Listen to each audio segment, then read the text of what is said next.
नमस्कार class 10th के विद्यार्थी।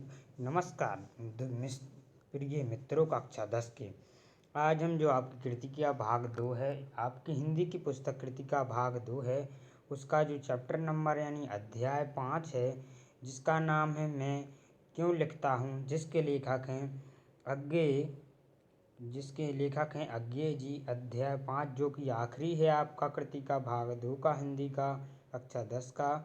उसके हम IMP क्वेश्चन ऑल टोटली सत्य सत्य खालिस्तान एक से लेकर सभी A to Z यानी जो IMP क्वेश्चन हैं चैप्टर के बीच से हैं, पूरे देखने वाले हैं, जिनमें से आपके लिए 100% परीक्षा में कोई ना कोई प्रश्न आएंगे ही आएंगे। तो चलिए देख लेते हैं। लेखक परिचय में से आपके लिए जो आप कृतिका पुस्तक है उसमें से लेखक परिचय आपके लिए नहीं पूछा जाता है, लेकिन लेखक परिचय हमें इसलिए पढ़ना होगा क्योंकि लेखक परिचय में से उनका ये जो वैकल्पिक प्रश्न हैं, खालिस्तान है, आदि आदि आ सकते हैं। जैसे वो पूछ लें कि जो लेखक हैं अज्ञे जी, उनका जन्म कब हुआ था, विकल्प दे दें या ये प्रश्न एक शब्द में उत्तर देने के लिए कह दें। इसलिए हमें यह पढ़ना अति आवश्यक होगा। तो बनी रहेगा, आप वीडियो के अंत तक देख लीजिए पूरी।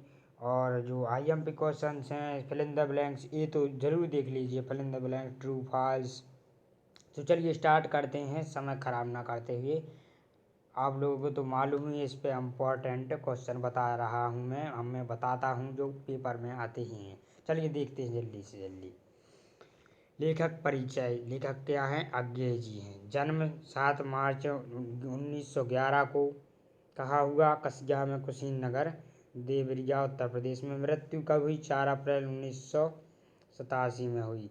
अज्ञे जी का पूरा नाम क्या था? इस प्रकार आ सकता है, सच्चिदानंद हीरानंद वात्सल्य अज्ञे। अब चलिए देखते हैं इनकी प्रमुख कृतियाँ आ सकती हैं कौन कौन सी हैं। तो आप इसकी स्क्रीनशॉट लेकर इसको लिख लीजिएगा। मैं इसे नहीं बता रहा हूँ विस्तार से पढ़कर, हम केवल जो मुख्य IMP क्वेश्चन है वह देख रहे हैं ज़्यादातर। अब ये है भाषागत विशेषताएँ जो लेखक हैं उनकी। साहित्य में स्थान, सन 1964 को उनकी रचना आंगन के पार द्वार पर साहित्य अकादमी पुरस्कार मिला। इस प्रकार है उनकी भाषा विशेषताएँ। साहित्य में स्थान हो गया, स्क्रीनशॉट ले लीजिए। शब्दार्थ देख लीजिए, क्योंकि आपको एक प्रश्न एक विकल्प में या कुछ में भी आ सकता है कि अभ्यंतर का, जैसे जो अभ्यंतर का जो अर्थ है क्या है, तो अभ्यंतर का भीतर का, व्यवस्था, मजबूरी, अवाक, मौन, उपभोक्ता, भोगने वाला, रुद्र, फंसना, उन्मेष, प्रकाश, दीप्ति, निमित्त, कारण, प्रस्तुत, उत्पन्न, व्यवस्था, मजबूरी, तटस्थ, किसी भी प्रभाव से दूर, कृतिकार, रचनाकार। आप सिर्फ पढ़ लीजिए, लिखना अति आवश्यक नहीं है, लिखना है तो लिख लीजिए। तकाजा, कोई काम करने के लिए बार बार कहना। आत्मानुशासन, स्वयं का अनुशासन। बखानना, बड़ा चढ़ा कर बताना। कदाचित, शायद। परवर्ती, बाद में। अपव्यय, फालतू खर्च। ज्वलंत, जलता हुआ। आकुलता, व्याकुलता। हो गए शब्दार्थ। चलिए अगले देखते हैं। वस्तुनिष्ठ प्रश्न, IMP मोस्ट IMP वस्तुनिष्ठ प्रश्न हैं। तो चलिए देखते हैं, सही विकल्प चुनकर लिखिए, टिकदा मार्क हैं। पहला, लेखक अपनी आंतरिक व्यवस्था को किस प्रकार समझ पाते हैं? तो ग नंबर का है लिखकर। लेखक किस विषय के विद्यार्थी रहे हैं? ख नंबर का उत्तर है विज्ञान। लेखक को कहाँ जाने का अवसर मिला? घ नंबर का आंसर है जापान। चलिए अगले वैकल्पिक प्रश्न देखते हैं। चौथा है, हिरोशिमा में पत्थर पर छपी मानव छाया को लिखा। कविता। खा, कविता के रूप में लिखा था उन्होंने। हिरोशिमा की घटना किसका भयानकतम दुरुपयोग है? विज्ञान का। किसका? विज्ञान का। अब क्वेश्चन नंबर 5, अब देखते हैं क्वेश्चन नंबर दूसरा क्या है। सही विकल्प चुनकर रिक्त स्थानों की पूर्ति कीजिए। लेखन पर कृतिकार के स्वभाव और खालिस्तान का महत्व बहुत होता है। आत्म अनुशासन भरा जाएगा। विज्ञान के इस दुरुपयोग के प्रति खालिस्तान का विद्रोह स्वाभाविक था। बुद्धि, ये अवश्य आप कॉपी में लिख लीजिए। इनमें से एक दो जो हैं आपकी जो पेपर हैं अर्धवार्षिक फाइनल उनमें ज़रूर आएगा, इन्हीं में से आएगा, इसके बाहर आ ही नहीं सकता। बहुत मोस्ट इम्पॉर्टेंट हैं, 5 ही तो हैं, क्या जा रहा लिखने में, लिख लीजिए, पढ़ लीजिए। तीसरा है जापान के हिरोशिमा में खालिस्तान बम गिरा, तो भरा जाएगा अनुभूति, संवेदना और खालिस्तान के सहारे उस सत्य को आत्मसात कर लेती है, भरा जाएगा कल्पना। 5वां, सैनिक खालिस्तान में बम फेंककर हजारों मछलियां मार देते थे, तो क्या भरा जाएगा, ब्रह्मपुत्रा नदी में। किसमें, ब्रह्मपुत्रा नदी में। अब देखते हैं क्या है आगे। सत्य सत्य बताइए कितना अच्छा है। पहला है कृतिकार बाहर के दबाव के प्रति समर्पित नहीं हो जाता है, उसे केवल एक सहायक यंत्र की तरह काम लाता है। तो यह जो है आपका सत्य है। क्या है, सत्य है, पहला सत्य है। दूसरा, लेखक बाह्य व्यवस्था से मुक्ति पाने के लिए तटस्थ होकर उसे देखने और पहचान लेने के लिए लिखता है। यह जो आपका है जी दूसरा असत्य है। ये दिए उत्तर। कृतिकार हमेशा अपने सम्मुख ईमानदार से भेद नहीं बनाता है, तो जो तीसरा है वह क्या है, असत्य है। चौथा, हिरोशिमा की संपूर्ण ट्रेजेडी दीवारों पर लिखी गई, यह भी असत्य है। चौथा क्या है, असत्य। 5वां, हिरोशिमा पर कविता लेखन ने जापान में रेलगाड़ी में बैठे बैठे लिखी, यह भी असत्य है। हैं, चलो देखते हैं क्या है आगे। एक शब्द और एक वाक्य में उत्तर दीजिए, यह बिल्कुल इम्पोर्टेंट है, लिख ही लीजिएगा। इसमें आप ये जो है मैं बताता हूँ ये पुस्तक में नहीं मिलते, ये सिर्फ उधर से शिक्षा मंडल से आते हैं, इसलिए इन्हें अवश्य पढ़ लीजिए, लिख लीजिए। बकवास मत समझना, आपकी ये जो चाहे बताता रहता है, पक्का आएंगे, है ना। क्या जा रहा पढ़ने लिखने के लिए तो पढ़ रहे हम। एक शब्द में उत्तर दीजिए। चलो पहला है ख्याति प्राप्त लेखक की लिखने की व्यवस्था किसके आग्रह पर होती है, तो उत्तर में लिखना है ख्याति प्राप्त लेखक की लिखने की व्यवस्था संपादक के आग्रह पर होती है। दूसरा है भारत की पूर्वीय सीमा में स्थित नदी कौन सी है, तो उत्तर लिखना है भारत में पूर्वीय सीमा में स्थित नदी ब्रह्मपुत्रा है। प्रश्न क्रमांक तीसरा है लेखक समाचार में अणु बम और उसके किस प्रभाव का विवरण पढ़ता था। लेखक समाचार में अणु बम और उसके परवर्ती प्रभाव का विवरण पढ़ता था, यह उत्तर हो जाएगा। अब क्वेश्चन नंबर 4, किस पदार्थ के कारण हिरोशिमा के अस्पताल में आहत लोग वर्षों से कष्ट पा रहे हैं, तो हमारा उत्तर हो जाएगा रेडियम पदार्थ। रेडियम पदार्थ के कारण हिरोशिमा के अस्पताल में आहत लोग वर्षों से कष्ट पा रहे हैं। देखते हैं प्रश्न क्रमांक 5, अणु विस्फोट की घटना लेखक की अनुभूति में प्रत्यक्ष आने पर वह क्या बन गया। अणु विस्फोट की घटना लेखक की अनुभूति में प्रत्यक्ष आने पर वह भोक्ता बन गया, यह हमारा उत्तर हो जाएगा। प्रश्न उत्तर जो IMP क्वेश्चन आंसर हैं सिर्फ आपके लिए यही लिखना है, बाकी के ना ही तो पुस्तक के लिखने की ज़रूरत रहेगी ना कुछ, बस बीच में से आएंगे या कुछ भी, यही बस इन्हीं में से आएंगे, क्योंकि ये बीच में से ही बनाए गए हैं इम्पॉर्टेंट क्वेश्चन। चलिए लिख लीजिए, स्क्रीनशॉट ले लीजिए, वीडियो को रोक लीजिए। चलिए पढ़ते हैं। प्रश्न क्रमांक पहला है मैं क्यों लिखता हूँ के आधार पर बताइए कि लेखक को कौन सी बातें लिखने के लिए प्रेरित करती हैं और क्यों। तो हमें उत्तर में लिखना, किसी भी लेखक को लिखने के लिए आर्थिक व्यवस्था, आंतरिक व्यवस्था, प्रसिद्धि पाने की इच्छा हो संपादक व प्रकाशक का आग्रह प्रेरित करता है। प्रश्न क्रमांक दूसरा देखते हैं, मैं क्यों लिखता हूँ के आधार पर बताइए कि किसी रचनाकार के प्रेरणा स्रोत किसी दूसरे को कुछ भी रचने के लिए किस तरह उत्साहित कर सकते हैं, तो उत्तर लिखना है किसी रचनाकार को उसकी आंतरिक व्यवस्था रचना करने के लिए प्रेरित करती हैं, परंतु कई बार उसे संपादकों के दबाव व आग्रह के कारण रचना लिखने का प्रयास करना पड़ता है, परंतु मन की व्याकुलता ही उसके लेखन का मूल कारण है। अब प्रश्न क्रमांक दूसरा देखते हैं, मोस्ट IMP, और दूसरा और तीसरा जो है इधर आया नहीं है, गायब हो गया है। कहाँ से गायब हो गया है? शिक्षा मंडल द्वारा से भेजा नहीं गया है PDF में। चलिए देखते हैं चौथा। कुछ रचनाकारों के लिए आत्मानुभूति स्वयं के अनुभव के साथ साथ ब्रह्म दबाव भी महत्वपूर्ण होता है। ब्रह्म दबाव यानी वाह है, क्या है? ब्रह्म नहीं है, सॉरी, वाह है। ये क्या लिखा है? बा में की मात्रा वाह, आधा हा और या वाह यानी बाहरी। बाह्य दबाव कौन कौन से हो सकते हैं? उत्तर में लिखना है, कोई आत्मानुभूति के अनुभव उसे हमेशा लिखने के लिए प्रेरित करते हैं, परंतु इनके साथ साथ बाह्य दबाव भी महत्वपूर्ण होते हैं जो लेखक को लिखने के लिए प्रेरित करते हैं। ये इस प्रकार हैं। पहला, आर्थिक लाभ की आकांक्षा। दूसरा, सामाजिक परिस्थितियाँ। तीसरा, संपादकों का आग्रह। क्या? संपादकों का आग्रह। चौथा, विशिष्ट के पक्ष में प्रस्तुत करने का दबाव। अब वो देखते हैं प्रश्न क्रमांक 5वां।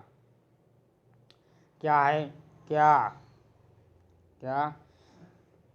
क्या बाह्य दबाव केवल लेखक से जुड़े रचनाकारों को ही प्रभावित करते हैं या अन्य क्षेत्रों से जुड़े कलाकारों को भी प्रभावित करते हैं? कैसे? तो उत्तर में लिखना है, बाहरी दबाव सभी प्रकार के कलाकारों को प्रेरित करते हैं। साधारणतः अधिकतर अभिनेता, गायक, नर्तक, कलाकार अपने दर्शकों, आयोजकों, श्रोताओं की मांग पर कला प्रदर्शन करते हैं। अमिताभ बच्चन को बड़े बड़े निर्माता, निर्देशक अभिनय करने का आग्रह न करें तो शायद अब वे आराम करना चाहें। इसी प्रकार लता मंगेशकर भी 50 साल से गीत गाते गाते थक चुकी होंगी। अब फिल्म निर्माता, संगीतकार और प्रशंसक ही उन्हें गाने के लिए बाध्य करते होंगे। अब है क्वेश्चन नंबर 6।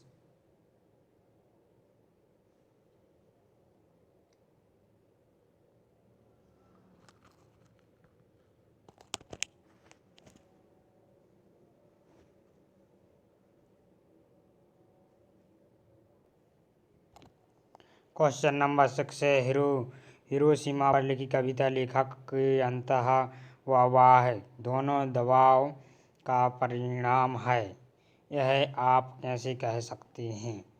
तो उत्तर में लिखना है, हिरोशिमा पर लिखी कविता हृदय की अनुभूति प्रस्फुटित होती हुई भावों और शब्दों में जीवित हो उठी है। कवि ने हिरोशिमा के भयंकर रूप को देखा था, आहत लोगों को देखा था। उसे देखकर लेखक के मन में उनके प्रति सहानुभूति तो उत्पन्न हुई, किंतु उनकी व्यक्तिगत त्रासदी नहीं बनी।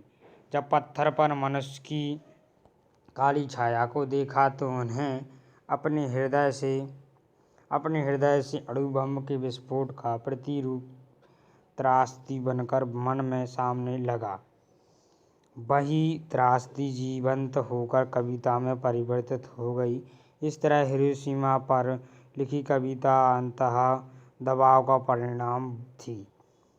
बाह्य दबाव मात्र इतना हो सकता कि जापान से लौटने पर लेखक ने अभी तक कुछ नहीं लिखा, वह इससे प्रभावित हुआ होगा और कविता लिख दिया होगा। क्वेश्चन नंबर 7 मोस्ट IMP नहीं है। अब और जो प्रश्न अभ्यास हैं और जो IMP क्वेश्चन है कुछ रह गए हैं, बस 2-4 ही, चलिए देख लेते हैं। पहला, कुछ लेखकों की प्रवृत्ति कैसी होती? तो लिखना है, कुछ लेखकों की प्रवृत्ति उन व्यक्तियों की तरह होती है जो सवेरा होने पर जग तो जाते हैं, किंतु जब तक पड़े रहते हैं जब तक अलार्म ना बज जाए। इसी प्रकार कुछ ऐसे भी लेखक होते हैं जो कि जब तक उनसे कहा ना जाए वे लिखते नहीं हैं। वे अपने भीतर की व्यवस्था को तब तक प्रकट नहीं करते जब तक बाहर दबाव ना पड़े। अब देखते हैं क्वेश्चन नंबर सेकंड इसी का। मैं क्यों लिखता हूँ पाठ के आधार पर बताइए कि भीतरी व्यवस्था क्या होती है। लेखक ने इसे स्पष्ट करने के लिए किसकी चर्चा की है। उत्तर में लिखना है, किसी भी दृश्य या घटना को देखकर या सुनकर मन के भीतर जो छटपटाहट होती है वही भीतरी व्यवस्था है।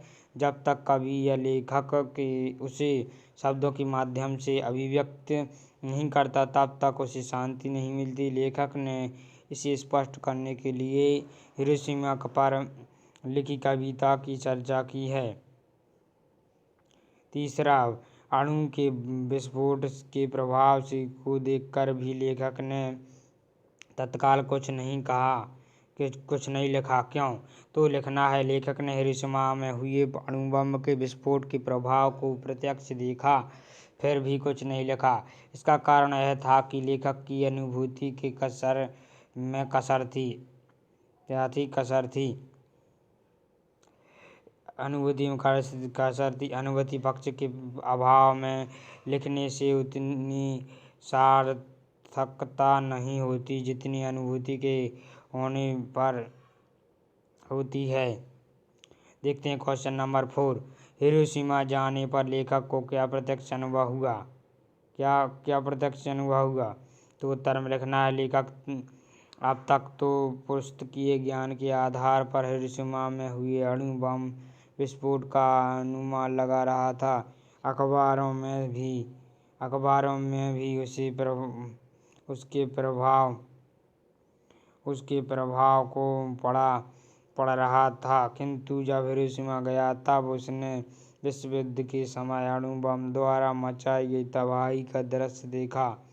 उसने अस्पताल में पड़े उन आहत लोगों को देखा जो रेडियम से आहत कष्ट भोग रहे थे। इस तरह लेखक को हिरोशिमा पर हुए अणु बम के प्रभाव का प्रत्यक्ष अनुभव हुआ। प्रश्न क्रमांक देखते हैं 5वां। लेखक को अणु बम के विस्फोट से जीवनाश का अनुभव पहले भी हुआ था। कैसे हुआ था यह बताइए। एक बार लेखक ने युद्ध काल में भारत के पूर्वी सीमा पर देखा था कि क्योंकि ब्रह्मपुत्र में बम फेंककर हजारों मछलियां मार देते थे, जबकि आवश्यकता उन्हें थोड़ी सी होती थी। जीव के इस अव्यय से जो व्यथा लेखक के भीतर उमड़ी थी, उससे एक सीमा तक अणु बम द्वारा व्यर्थ जीव विनाश का अनुभव लेखक कर सकता था। अब देखते हैं क्वेश्चन नंबर 6 जल्दी से। क्वेश्चन नंबर 6 नहीं है, बस हो गए इतने ही आपके 4 थे। मोस्ट IMP क्वेश्चन ये सब हो गए। अब जो IMP क्वेश्चन हैं ये क्या है, IMP लेख क्या है, ये इनमें से आपके लिए fill in the blank tick mark या ट्रू फॉल्स बन सकते हैं, तो इन्हें आप पढ़ लीजिए, लिख लीजिए। जैसे आ सकता है, मैं क्यों लिखता हूँ कि लेखक कौन है, तो आपको लिखना है अज्ञेय जी, एक शब्द में आ सकता है। लेखक का जन्म लिखना है 1911 को कसिया देवरिया उत्तर प्रदेश में। निधन लिखना है 4 अप्रैल 1987। और जो आपका है अज्ञेय जी का वास्तविक नाम अगर आ जाए तो पूछने को लिखना है सच्चिदानंद हीरानंद वात्सल्य अज्ञेय। क्या सच्चिदानंद हीरानंद वात्सल्यायन अज्ञेय। लेखक की प्रारंभिक शिक्षा उनकी कहाँ भाई, जम्मू कश्मीर और BSE की लाहौर से। लेखक किस संकाय के विद्यार्थी थे, तो लिखना है विज्ञान संकाय के, विज्ञान एंड साइंस कैटेगरी। आज़ादी के बाद की हिंदी कविता पर व्यापक प्रभाव पड़ा।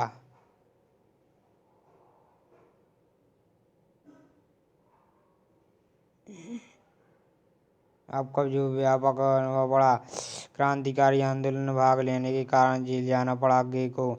मैं क्यों लिखता हूँ, क्या है निबंध है, किसकी छाप आगे की संपूर्ण लेखन में मिलती है, यही क्या बौद्धिकता। हमारे जो IMP क्वेश्चन थे, टिक मार्क प्रूफ जो है सब कुछ हो गया इस वीडियो में, आपकी वीडियो 20 मिनट की वीडियो में। तो चलिए इस चैनल को सब्सक्राइब कर लीजिए, क्योंकि इस चैनल पर कोई भी वीडियो फेक में के जानकारी नहीं दी जाती। शिक्षा से जुड़ी प्रत्येक जानकारी इस चैनल पर आपके लिए उपलब्ध है। सबसे पहले छुट्टी उट्टी सब जो कुछ भी जानकारी पेपर लेकर सब कुछ इस पर उपलब्ध है आपके लिए। इसको सब्सक्राइब करके रखना है, क्या जाता है एक सब्सक्राइब में। इस वीडियो को जिस आपके मित्र को जो भी क्वेश्चन आंसर लिखने हो, IMP टिक करना हो, लिखना हो, उसे है शेयर कर दीजिए, ग्रुप पर शेयर कर दीजिए, कमेंट में कुछ भी लिखकर हमें ज़रूर भेजिएगा। और डिस्क्रिप्शन अवश्य चेक करें पिछली जो पार्ट हैं उनके IMP क्वेश्चन लिखने के लिए, देखने के लिए। हमारी यह वीडियो देखने के लिए आपके लिए लाख लाख धन्यवाद, 100 करोड़ धन्यवाद। मिलते हैं अगली वीडियो में अगली जानकारी के साथ। तब तक के लिए धन्यवाद, नमस्कार।